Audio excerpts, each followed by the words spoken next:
Welcome to the Voice of Retail. I'm your host, Michael LeBlanc. This podcast is brought to you in conjunction with Retail Council of Canada.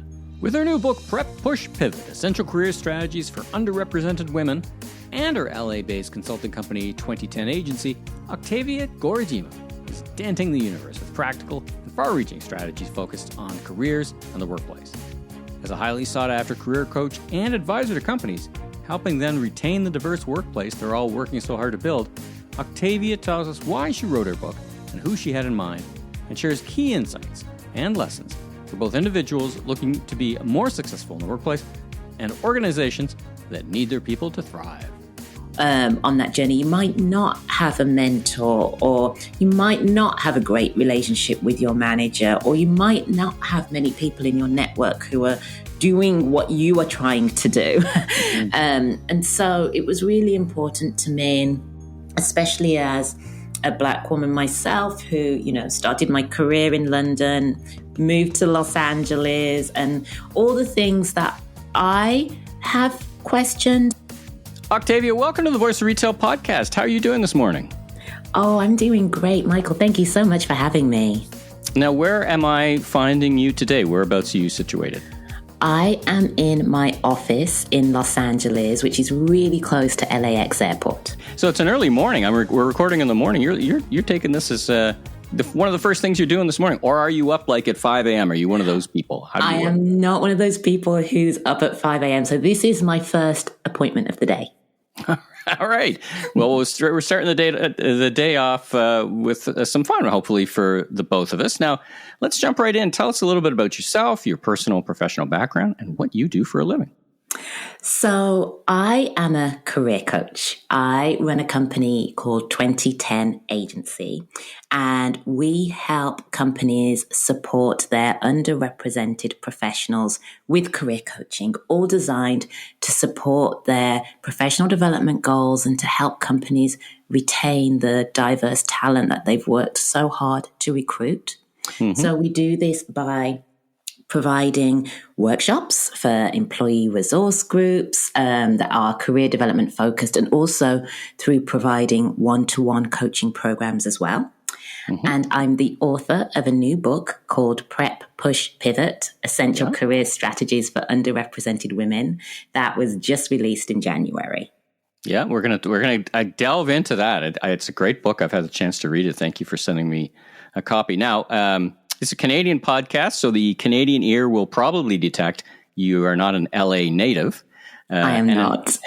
And in fact, I was reading in your bio, you're a member of the Order of the British Empire. Now, of course, we're a Commonwealth country here, so we kind of get what all those are about. But explain a bit about what that is and how it came to pass. Yeah, so I am from England, born and raised in the UK, and I moved to Los Angeles for the first time. I've moved here twice. I moved for the first time, 17 years ago now, and Los Angeles is now my home, and I'm now a US citizen as well, so a dual US-UK citizen. But yes, I was appointed a member of the Order of the British Empire, a decade ago, in the Queen's Birthday Honours list, in recognition of the work that I do. I'm really passionate about helping others to do their best work. And as a Black woman myself, I've been really immersed in supporting underrepresented professionals on their journeys. And so when I received the notification, it was a huge surprise. Is that something you get nominated for? Like, how? Tell us a little bit of background about how these kind of things. Yes, you're nominated, but you don't know because you're not allowed to know. So I had absolutely no idea. And while the nomination and review was in progress, I actually moved back to Los Angeles for the second time. And so I believe 10 Downing Street had tried to reach out to me without success. And so I eventually got a voicemail asking if I could call the cabinet office quite urgently. And I was Which you're thinking, okay, is this to settle some some weird scam or something. What's going on here? I was completely confused, and so when I returned the phone call, as soon as you get up, call the cabinet office. This is 10 down. Yes, it was so surreal, So when I returned the call, in all honesty, I didn't believe what I was hearing, and so I was like, oh, "Could you put that into an email?" And they sent an email with that letter attached that they'd been trying to send to me. So yes, it was such a surprise, but such a wonderful honor to receive. Well, what a highlight. How fun. Now, you've got an incredible background. I was looking through, you got academics and you got a bit of entertainment and coaching, a bit of retail. You and I off mic were talking about you had a job in retail and now an author. You described yourself as a coach, but how do you describe yourself? I mean, that's kind of what you do, but how do you position yourself, and what brought you to this world of coaching? How did you arrive? Back in the playground, we were always talking to your classmates about how to get on in the school. Like, what brought you to this place or this career? I am someone who is just constantly curious, and I think a trait in myself, which I didn't realize initially, was really about wanting to help others do their best work while I was on that path myself also. And becoming a coach, oh my goodness, no, I had no idea when I started my career 2 decades ago that that's what I would end up doing. But it was when I worked with a coach myself for the first time that not only did it ignite so much in me, it also made me realize, oh my goodness, all the things that excite me, I could do this and help others in this same way. And so I trained and fell in love with it. But in terms of that path to doing my own best work, oh my goodness, it's taken me on so many journeys, which I'm incredibly proud of. I started my career in London and moved to Los Angeles. And you referenced, yes, I worked in retail while I was in high school and college, but it wasn't just a job that I did while I was in high school and in college. It really shaped me. It really shaped me. It was the first time the third retailer that I worked for, Gap. It was the 1990s. And it was the first time I had a job that I just absolutely loved. At that point, that was a thing, right? Gap was a place to work, right? Particularly, and especially in England. You have to remember in the late 1990s, in the UK, Gap was starting to make its foray into the United Kingdom, and there weren't that many stores. And it was such an exciting time to be a part of the company that was expanding. And also, I learned so much about profit and loss and what makes a company operate, because they had so much transparency. I wasn't in corporate, I was a sales associate, and they shared so much information with all of us so that we could help them be successful each day. And I loved that. I loved the diversity of the people that I worked alongside. I made so many friends that I'm still friends with to this day, 25 years later.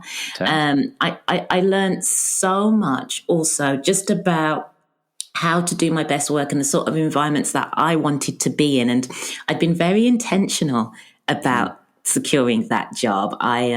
When I went to university, I knew that when I arrived, it'd be a lot of people looking for work. So I actually drove up to my university town about 2 months early, and I went to all the stores that I thought I might want to work in and introduced myself and gave them a resume and asked them to consider me if they had any opportunities. And Gap was my number one. And I walked in there and I had an interview and I secured a role. And so I look back on that now and realize that being intentional about what you want and asking for what you want and making a list of where you want to work were all things that I now as a coach help others with. Both a formative experience and a kind of taking a test drive for what your future what would lie ahead of you in the future in terms of coaching, yeah? Absolutely. But I didn't realize it at the time, of course. It's only with the benefit of hindsight that I can connect those dots. So yes, I absolutely loved working in retail.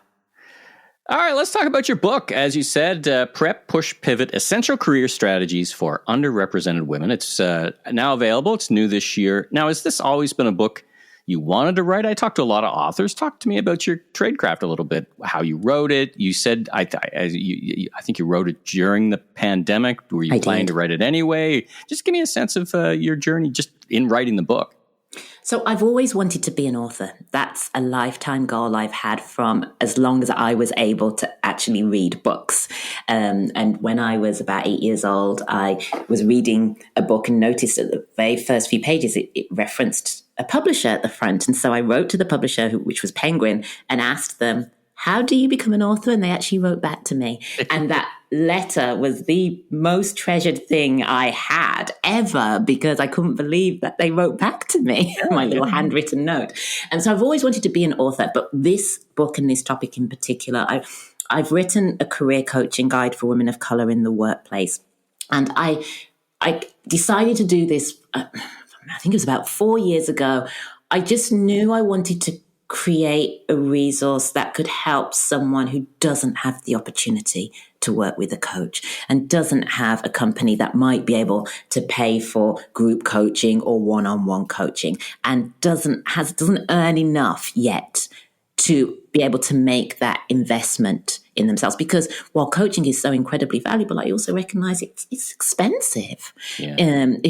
A lot of the people that I work with have never had the means to work with a coach before, and it's their first time, and often they're perhaps mid-career or suddenly become more senior. And what about if you're at the start of your career, or what if you've lost a job, or what if you're trying to make a transition? You might not have the means or the access to that resource. So I wanted to create a really action-oriented guide that could support you at key moments in your career. And so when I started this journey, I started thinking about it 4 years ago, started working on it intensely. 3.5 years ago, I had no idea the pandemic was coming. Absolutely no idea. And with the support of my literary agent, Lee Eisenman, I secured a book deal with my publisher, Wiley, and that was at the start of the pandemic. So I had a proposal which detailed what the book would be and had a chapter as an example. But after I secured my deal, I had to write the 50,000 words. And so I have 2 daughters. Their schools were closed. I was trying to keep my business afloat. I started hosting a show for Harvard Business Review, and I had this manuscript to deliver. It felt like an immense undertaking. Weight, right? A big weight at that point. I mean, I've talked to authors who take Dan Pink, who I interviewed a couple weeks ago. I've known him for a while. He has a process where he says, no matter what, I'm going to put X number of words on a page each day. I have a goal. I've talked to other authors who say, you know what, I'm going to write a precis of the book and then start backfilling it in. How did you approach it? Wow, I love the discipline to hit a certain number of words every day. I unfortunately was not that person. What I did was I have 9 chapters in my book, and at the very beginning, I kind of looked at the timeline I had to deliver my manuscript, and then I shaved off 3 months from that deadline, and then I mapped out a calendar, which was roughly a chapter per month, roughly, to complete. And then I, with my developmental editor, I shared my timeline with her and said, I want to give you a chapter to review on each of these dates. And then I held myself accountable. You committed yourself to the dates, right? You said, here's the date to expect it. And so that, in that way, you lend some structure to what can be a pretty overwhelming task, I would think. Yes, absolutely. And before the pandemic, I used to have one dedicated day that was just for writing. Everything changed during the pandemic. Everything was just so fluid. And so to whatever. Yeah. I just would have to find time where I could. It meant a lot of late nights, a lot of late nights. And what I found was I had to give myself large chunks of time, because if it was just an hour, it's not enough. By the time you start to get into an idea, you have to then switch gears and take a meeting or do something else. So working at night helped, where I could just give myself as much time as I needed to get it done. But it always felt like it wasn't enough. It always felt like it wasn't enough. But then I had to realize that if I just kept taking step by step by step by step, just keep going, and I would get there, and I did. Yeah, fantastic. Now, talk about the unique challenges women of color face in the workplace and how you kept them in mind through these various drafts of the book. I love the book because it's like an operating manual for a career. So you really nailed it in terms of the structure of the book. But talk about the rationale, so to speak, of the book and the work you do. Study after study after study continues to show that women of color are the most underrepresented group in the corporate pipeline. We're hired at lower rates, and we're retained at lower rates, and we're promoted at lower rates, and we earn our earning capacity. That was the key differential for me when we look at the gender pay gap and the ramifications for women of color. Before the pandemic, it was projected it was going to take a century just for women to get equity. A century. Wow. And then when you look at, there are so many different equal pay days throughout the calendar year that represent when Asian American women achieve pay equity with white men, and when Black women achieve pay equity with white men, and every demographic group. And it just hurt my heart so much that there's a lot to tackle there. There's legislation, there's policies, companies, there's so much that goes into all of those things. But the one thing that I wanted to do was to support the women as we're in the thick of it and navigating and advocating for ourselves and making career decisions and balancing being a caregiver or working parent or making a career change or bouncing back if we've asked for a promotion and didn't get it, or putting together application after application after application, looking for that next opportunity. Because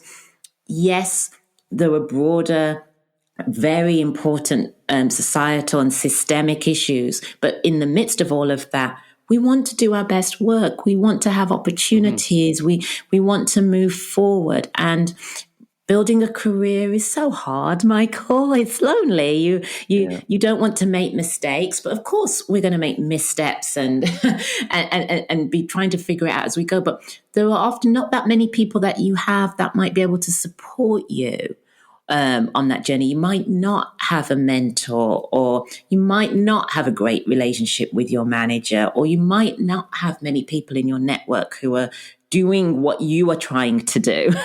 And so it was really important to me, and especially as a Black woman myself who, started my career in London, moved to Los Angeles, and all the things that I have questioned and had to navigate, and I've seen my peers having to navigate, and then the women that I coach having to navigate. I wanted to bring all of those questions that I have faced or heard or supported others on. I wanted to bring all of those questions and next steps into one place. Well, let's talk about the book. Let's get into it. And you express, I was watching some of your videos, and you and I are much alike because we express things in threes. So your book is Prep, Push, Pivot, and the book is structured that way. Take listeners briefly through what Prep, Push, and Pivot is, and just give us a sense of the book, so to open a few pages for us, so to speak. Absolutely. So yes, the book is divided into 3 sections, and part 1 is Prep. And it's really anchored on laying the foundation for you and your career, and supporting you in determining what matters most to you, and knowing your worth, not just how much you think you should be earning, and that is important, but what matters most to you. What you want your career to feel like, what you want to experience, what your non-negotiables are. And I refer to that as cementing your career values. And along with that, it also has resources on what to do if things go wrong and if you lose your job, how to negotiate your salary, because that is incredibly important. And part 2 is Push, and it's really designed to help you make a big next step. That might be positioning yourself for a promotion. it might be actually making a decision to take a pause on your career, whether that's for further education or because you want to start a family. And then also, as someone who has two daughters, I also wanted to hold space for working parents who are trying to determine how to do it all, how to recognize their responsibilities as a parent and advance your careers at the same time. And then Pivot is the final section of the book, and it has two components. It has resources for individuals who are considering making a career change, whether that's a small change or a monumental change. And also, it has guidance on how you can be pivotal to others who are walking alongside you and the women who might be looking to you as their role models, and how we can support other women with their career advancement.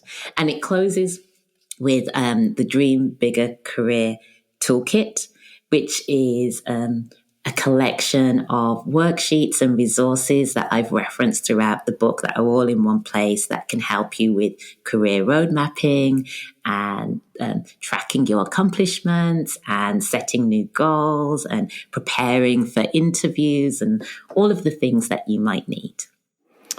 You know, you wrote the book during the pandemic, so let's talk about that a bit. Yes. You know, implications of the pandemic, and I guess for many it fostered a blend of resilience and agility and stress and all these things. So as you think about that, you know, the need, and you talk about the twin elements of courage and creativity. What are the building blocks for these? Like when you say, okay, I'm going to prep, and then I'm going to, you know, push forward. What are those kind of, how do you think of it? How do you process everything that's just happened to us, and I guess continues to happen in the post-COVID era, if we can call it that? So did your thinking change at all about career or resilience or any of these things, or agility? Oh, I think absolutely. And I think for all of us, the past 3 years, my goodness, I think we've all individually learned so much more about ourselves and what matters most. And not everyone's experience is the same. Oh my goodness. And I think there's so much more I now know about myself from this period. But the one thing that I think that holds true is really being clear on what matters most to you. Being really clear on that and holding on to that, because no one else is going to be as invested in you and your work and your career and your goals as you need to be for yourself. Nobody is at all, even with the best intentions. And so, I mean, you talk about courage. So many of us are courageous without anyone else even knowing what that involves and what that takes, just to get through a working day during COVID, just to be able to work or to look for work and to try and maintain our health and to support others and being part of a community. There is so much that goes into that. I mean, when I was planning my book, there have been so many milestone moments for me, from being brave enough to walk into a retail store with my resume and to ask for a role when I was school starts. Yes, when I was 18 years old, to making the leap to moving to London. And before I graduated, I started looking for work and had a job offer before my graduation ceremony, to moving to a new country, the United States, to changing careers completely. But then there's also the things that no one sees, that no one will know. The moments that have been really hard that we've had to bounce back from, the setbacks, the not getting opportunities, the making mistakes. And it can be really hard. The older we get, the fewer mistakes we feel we can sometimes make. But I don't believe that's true. I believe that mistakes are what shape us. I wouldn't be able to be a coach and to support others if I hadn't made career mistakes of my own, if I hadn't tried things that hadn't worked, if I didn't have that perspective. And so, while yes, courage is I think, important to try and harness. I think also knowing that you can give yourself permission to fail or stumble along that journey too, I think is really, really important. And boy, that idea of pivot, talk about agility. We all have to pivot there's been so many surprises in our lives. Yes.